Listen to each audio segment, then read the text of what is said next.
नमस्कार. आज आपण भरतमुनींचे नाट्यशास्त्र या पुस्तकाची थोडी ओळख करून घेणार आहोत. मराठीमध्ये अतिशय कमी पुस्तकं जी भरतमुनींच्या नाट्यशास्त्रावरती आधारलेली आहेत. त्याच्यातलं डॉक्टर सरोज देशपांडे यांनी लिहिलेलं हे भरतमुनींचं नाट्यशास्त्र पुस्तक अतिशय नृत्याच्या विद्यार्थ्यांना उपयोगी पडणारं आहे. त्याच्यामुळे ह्याच्याबद्दल नक्कीच तुम्हाला माहिती असावी असं मला वाटतं. त्याच्याबद्दल अ, स्नेहवर्धन प्रकाशन या प्रकाशनाचं हे पुस्तक आहे आणि याच्यामध्ये नाट्यशास्त्रामध्ये असलेले वेगवेगळे विषय याच्यावरती त्यांनी लिखाणकाम केलेलं आहे.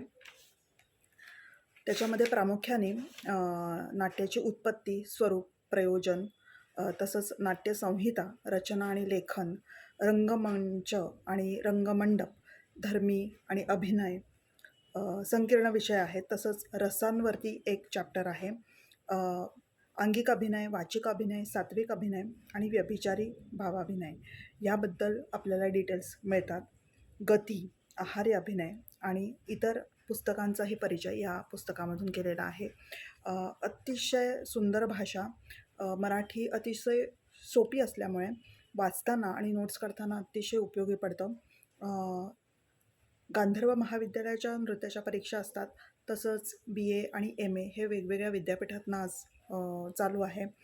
या सगळ्या अभ्यासासाठी अतिशय उपयोगी पडणारं हे पुस्तक आहे. तेव्हा नृत्याच्या विद्यार्थ्यांसाठी मी नक्की सांगेन, मी रेकमेंड करीन की भरतमुनींचे नाट्यशास्त्र हे पुस्तक नक्कीच त्यांच्याजवळ असावं आणि त्यांनी यातून अभ्यास केला तर त्यांना नक्कीच फायदा होईल. All the best.